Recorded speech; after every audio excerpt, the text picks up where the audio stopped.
주님의 이름으로 문안드립니다. 여러분, 이스라엘 1대 왕이 누군지 아시죠? 네, 1대 왕이 누구죠? 네, 사울입니다. 그리고 2대 왕이 다윗이고 3대 왕이 솔로몬입니다. 이 세 왕은 이성계, 이방원, 세종대왕처럼 기독교인들에게 친숙하게 기억되는 왕들입니다. 그런데 솔로몬 아래로 왕이 누군지 아십니까? 누군지 아십니까? 우리는 3대까지는 잘 알고 있습니다. 근데 생각보다 솔로몬 아들이 누군지 혼돈하시는 성도님들이 있습니다. 르호보암입니까? 여로보암입니까? 예, 르호보암입니다. 제가 초등부 전도사의 심정으로 잘 기억나게 하는 방법을 알려드리겠습니다. 이것만 기억해도 오늘 큰 거를 얻어가실 줄 믿습니다. 네. 솔로몬과 르호보암, 네, 리을이죠. 네, 리을을 똑같이 이제 밑으로 내리면 르호보암이 됩니다. 그죠? 그리고 르호보암 왕 때 이 남북의 38선을 긋듯이 분열해서 또 북쪽 나라의 왕이 된 사람이 있죠. 이 사람의 이름은 뭐죠? 여로보암이죠. 여러 지파, 10지파가 모여서 여로보암이 됩니다. 여러 지파가 모였습니다. 그래서 여로보암이 북쪽에 세 나라를 창건을 합니다. 또 생각보다 성경 공부를 하다 보면요, 많이 좀 혼돈을 하시는데요. 여로보함이라고 적는 분이 계세요. 성경에 아브라함 있어서 그런지는 몰라도 여로보함, 르호보함 이렇게 기억하는 분들이 있습니다. 눈으로 읽을 때는 그냥 넘어가지만 이 글씨로 쓰다 보면 생각보다 많이 틀립니다. 암인지 함인지 그럼 뭐가 중요하나 생각이 되지만 여러분, 신학교 가려면 이 주관식으로 문제가 나옵니다. 함을 적어서 틀리면 전도사님이 못 될 수도 있습니다. 네, 목사 고시 때도 마찬가지입니다. 이 문제로 나와서 함으로 적으면 목사님 못 될 수도 있습니다. 그래서 우리 신학 공부하는 사람은 꼭 외워야 되는 이름이죠. 또 그뿐만 아니라 성경에는 글자 하나하나에 의미가 있습니다. 제가 몇 번을 설명을 드렸는데 백성이라고 하면 암입니다. 백성은 암이죠. 그래서 르호보암, 여로보암 안에 이 암은 백성들과 연관된 이름입니다. 르호보암 끝에 백성이라는 뜻입니다. 솔로몬은 자신의 아들이 번성하고 창대하기를 바라면서 르호보암이라는 이름을 지어 주었을 것입니다. 레하브라고 하면 넓히다라는 뜻이에요. 그러니까 르호보암, 이스라엘 말로 레하브함 하면 백성을 넓히다, 백성을 많게 하다, 이런 뜻이 있습니다. 또 여로보함이라고 되어 있는데 이스라엘 말로 하면 야로브암입니다. 이 로브라고 하면요, 다투다, 논쟁하다라는 뜻이에요. 그러니까 백성을 다투게 하다, 백성을 논쟁시키다라는 뜻이 여로보암 안에 있습니다. 그 이름 뜻대로 10지파가 이 여로보암으로 말미암아 분열돼서 나갑니다. 또 이 솔로몬의 아들이 르호보암, 레하브암 이렇게 이름을 지은 것은 백성을 넓히기 원하는 아버지의 마음으로 붙여준 것입니다. 그러나 이 아들이 아버지의 염원을 다 이루지 못합니다. 이 르호보암은 할아버지가 다윗이고 아버지가 솔로몬입니다. 그러니까 금수저 중에서도 이 핵금수저를 물고 태어난 사람입니다. 아버지가 넓혀준 영토를 르호보암이 그대로 물려받았습니다.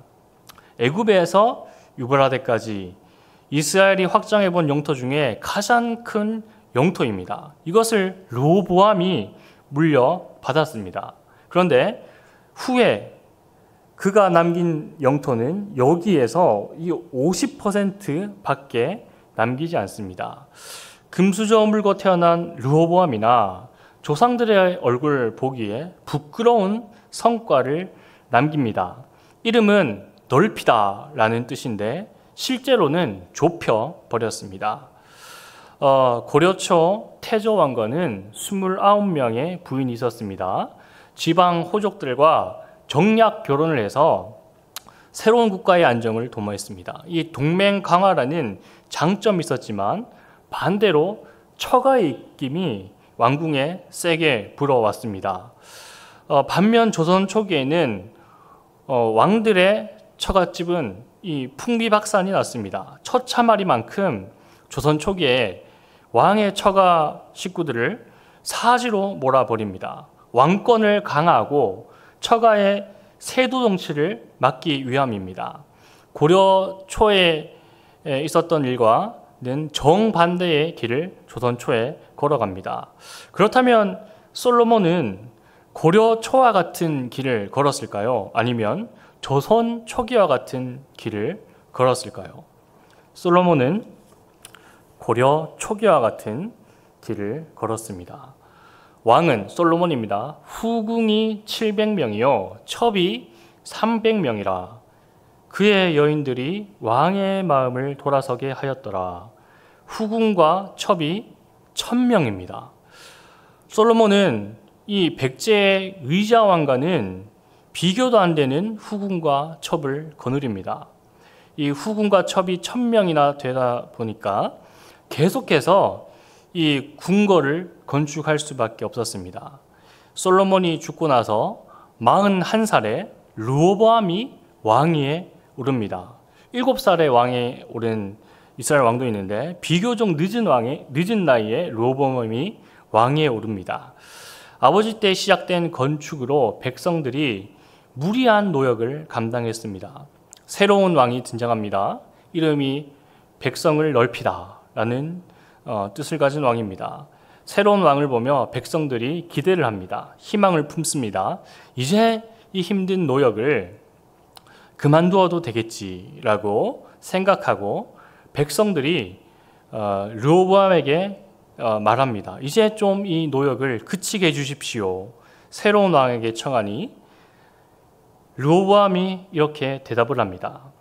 내 아버지께서 너희에게 무거운 멍에를 매게 하였으나 이제 나는 너희의 멍에를 더욱 무겁게 할지라. 내 아버지는 채찍으로 너희를 징계하였으나 나는 정갈 채찍으로 너희를 징계하리라. 이렇게 대답을 합니다. 이 일로 왕국은 남과 북으로 분열합니다.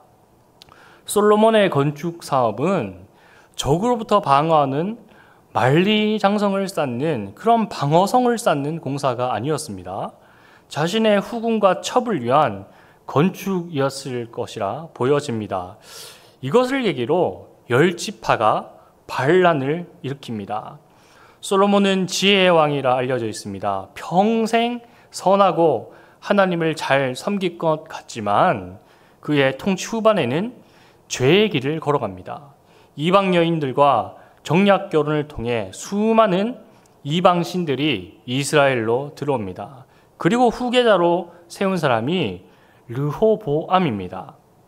이 르호보암의 어머니는 암몬 여인 나아마입니다. 솔로몬 왕이 바로의 딸 외에 이방의 많은 여인을 사랑하였으니 곧 모압과 암몬과 에돔과 시돈과 헷 여인이라. 이렇게 많은 여인들과 결혼을 했죠. 하나님께서 일찍이 이방 여인들과 통혼하지 말라 말씀하셨습니다.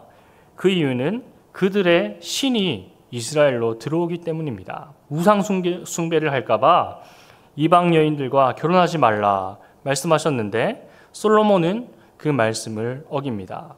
솔로몬이 죄의 길을 걸어가며 낳은 아들이 르호보암입니다. 다윗과 솔로몬, 르호보암, 할아버지, 아버지, 아들. 완벽한 절제의 모습을 찾아볼 수 없는 왕들입니다. 이들의 부끄러움, 3대의 부끄러움이 고스란히 성경에 기록되어 있습니다. 수치스러운 가문을 믿음의 가문으로 만들어주시는 이야기가 성경의 이야기며 하나님의 역사입니다. 죄의 길을 걷는 할아버지, 아버지, 아들. 그럼에도 불구하고 하나님은 구원의 물줄기를 끊어버리지 않으셨습니다. 인간의 역사는 죄악의 역사입니다. 그러나 그 암과 같은 죄악에 은총의 비단줄기를 내려주셔서 구원의 길을 열어주시는 하나님의 모습을 볼 수 있습니다. 온 이스라엘이 여로보암이 돌아왔다함을 듣고 사람을 보내 그를 공회에 청하여 온 이스라엘 왕으로 삼았으니 유다 지파 외에는 다윗의 집을 따르는 자가 없느니라. 여로보암이 10지파를 분열해서 북왕국을 건설을 합니다. 르호보암의 이 전쟁으로 북쪽을 회복하려 합니다. 하나님께서 주신 이 땅이 반토막이 났습니다. 르호보암이 할아버지, 아버지에게 상속받은 영토를 속히 복구하고 싶은 마음에 전쟁을 일으킵니다. 대군을 모아서 북쪽으로 쳐들어가려 합니다. 그때 선지자 스마야가 하나님의 말씀을 전달합니다. 여호와의 말씀이 너희는 올라가지 말라. 너희 형제 이스라엘 자손과 싸우지 말고 각기 집으로 돌아가라. 이 일이 나로 말미암아 난 것이라 하셨다 하라 하신지라. 그들이 여호와의 말씀을 듣고 그 말씀을 따라 돌아갔더라. 아멘. 르호보암이 전쟁으로 북쪽 땅을 회복하지 못하지만 그래도 희망이 있는 것은 여호와의 말씀을 듣고 그 말씀에 순종합니다. 자신의 욕망을 하나님의 말씀 앞에 잠재웁니다. 아직은 하나님과 이스라엘 백성이 허니문 같습니다. 선지자의 말씀을 경청합니다. 하나님이 보낸 사람을 두려워하고 있습니다. 하나님께서 그만하라 하실 때 그만하는 용기가 르호보암에게 시로라기 같은 구원의 길을 열어줍니다. 르호보암에게 또 한 번의 위기가 찾아옵니다. 우리가 읽은 본문입니다. 역대하 12장 1절에 르호보암이 다시 견고해집니다. 세력이 강해짐에 여호와의 율법을 버립니다. 그때 이집트 왕 파라오 시삭이 예루살렘을 치러 올라옵니다. 내가 범죄했을 때 즉각적인 사인이 내게 오는 것, 그것은 어쩌면 하나님의 사랑의 신호일 수 있습니다. 빨리 회개하고 속히 하나님께 돌아오라는 신호를 보내는 것은 아직까지 하나님께서 나를 구원케 하고자 함입니다. 르호보암이 강성해지고 풍요로워져서 말씀을 버렸을 때 하나님이 이집트 왕 시삭을 보내어 벌하십니다. 이집트 왕 시삭이 유다로 올라와서 온 이스라엘 땅을 약탈하고 돌아갑니다. 열왕기상 14장 25절에는 이렇게 기록되어 있습니다. 파라오 시삭이 여호와의 성전의 보물과 왕궁의 보물을 모두 빼앗고 또 솔로몬이 만든 금방패를 다 빼앗아 가니라. 대대적인 약탈을 당합니다. 나라 곳간이 텅 비어 있습니다. 성경에는 시삭이라고 기록되어 있는데 일반 역사에서는 파라오 쇼생크 1세라 부릅니다. 이 약탈이 얼마나 대단했는지 파라오 쇼생크 1세는 이집트로 돌아가서 이스라엘을 약탈한 사건을 비문에 새깁니다. 여기 보이는 것들은 이집트 시삭이 끌고 온 노예들입니다. 얼마나 대단한 약탈이었는지 주전 925년 원정이 끝나고 이집트에 돌로 이 시삭이 이것을 새긴 것을 볼 수 있습니다. 오늘 우리가 읽은 개역 개정판에는 시삭의 침공 앞에 왕과 백성이 겸비하였다라고 번역했습니다. 겸비하였다. 참 어려운 말입니다. 제가 새 번역으로 읽어드리겠습니다. 시삭의 침공을 받고 나서 이스라엘 백성들이 하나님 앞에 이렇게 고백을 합니다. 그러자 이스라엘 지도자들과 왕은 자신들의 잘못을 뉘우치고 겸비하고 주님께서는 공의로우십니다 하고 고백하였다. 주님께서는 그들이 이렇게 잘못을 뉘우치는 것을 보시고 다시 스마야에게 말씀을 내리셨다. 이렇게 잘못을 뉘우치니 내가 그들을 멸하지는 않겠으나 그들이 구원을 받기는 해도 아주 가까스로 구원을 받게 하겠다.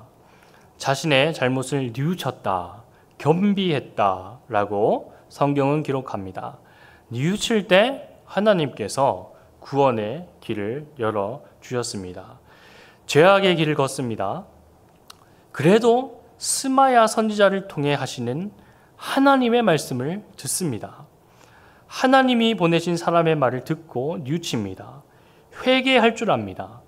이것이 대단한 일이라고 생각할 수 있지만 이스라엘 역사 끝에 예레미야 시대에는 예레미야 선지자를 감옥에 가둡니다. 그리고 예레미야를 거짓 선지자 취급을 합니다. 예레미야 시대의 이스라엘 백성들에게는 조금 구원, 가까스로 받는 구원의 길조차 열리지 않습니다. 하나님의 말씀을 듣는 귀를 닫을 때 구원의 길도 닫혔습니다. 고통과 절망에서 가장 큰 죄는 하나님을 찾지 않는다는 것입니다. 끝까지 자신의 힘으로 극복해 보려는 것이 더 깊은 죄의 늪으로 빠지게 합니다. 회개하고 뉘우친 겸비한 르호보암은 하나님의 구원의 역사 가운데 서게 됩니다. 예수님의 족보입니다. 마태복음에 기록된 말씀입니다. 솔로몬은 르호보암을 낳고 르호보암은 아비야를 낳고 르호보암을 통해 예수님이 태어나셨고 예수님께서 백성을 넓게 하십니다. 백성을 많게 하십니다. 예수님께서 르호보암, 레하브암을 성취하셨습니다. 솔로몬과 르호보암에게 구원의 길이 열리는 것은 하나님이 다윗과 맺은 언약 때문입니다. 다윗과 맺은 언약입니다. 내 수완이 차서 내 조상들과 함께 누울 때에 내가 내 몸에서 날 내시를 내 뒤에 세워 그의 나라를 견고하게 하리라. 그는 내 이름을 위하여 집을 건축할 것이요 나는 그의 나라 왕위를 영원히 견고하게 하리라. 아멘. 저희 집에는 두 딸이 있습니다. 최근에 하나이가 아동부 성경학교에 갔고 또 하나이가 청소년부 수련회를 다녀왔습니다. 제가 두 딸아이에게 수련회 성경학교 마치고 이렇게 물어봤습니다. 밥은 잘 먹었니? 잠은 잘 잤니? 재미있었니? 누구랑 친하게 지냈니? 이런 것 저런 것 물어보면 두 딸이 짧게 그래도 저에게 이렇게 대답을 해줍니다. 그리고 제가 마지막에 하는 질문이 있습니다. 딸아, 수련회 가서 하나님 만나고 왔니? 물어보면 몰라 하고 자기 방으로 들어갑니다. 저도 우리 교회 성도님들의 자녀가 신앙이 깊어지기를 기도합니다. 그리고 제 딸들도 신앙에서 벗어나지 않기를 기도합니다. 공부 잘하게 해달라, 건강하게 해달라 기도한 적은 없습니다. 그러나 하나님을 평생 사랑하고 평생 교회를 사랑하며 살아가기를 기도합니다. 제 두 딸을 보며 가장 두려운 것은 이 두 딸이 하나님을 잊어버리고 살까봐 두렵습니다. 우리 자녀들 수학교육, 영어 교육은 잘 받는 것 같은데 신앙의 교육은 잘 받는지 모르겠습니다. 그러나 기도하고 찬송하는 자들의 자녀, 겸비하고 뉘우치는 사람들의 자녀들에게 하나님께서 구원의 길을 열어주십니다. 하나님이 르호보암을 버리지 못한 이유는 할아버지 다윗 때문입니다. 할아버지 다윗과 맺은 언약 때문에 르호보암을 버리지 않으셨습니다. 우리가 풍성한 신앙의 열매를 거두어 드렸다면 그것은 100년 전, 50년 전 부모님 세대들이 뿌린 씨앗이 지금 열매를 맺은 것일 것입니다. 우리 자녀 세대들은 후에 우리가 뿌린 씨앗의 열매를 볼 수 있을까요? 자녀 세대들에게 고갈된 신앙의 자원을 물려줘서는 안 될 줄 믿습니다. 이 시간 기도하며 나아갔으면 좋겠습니다.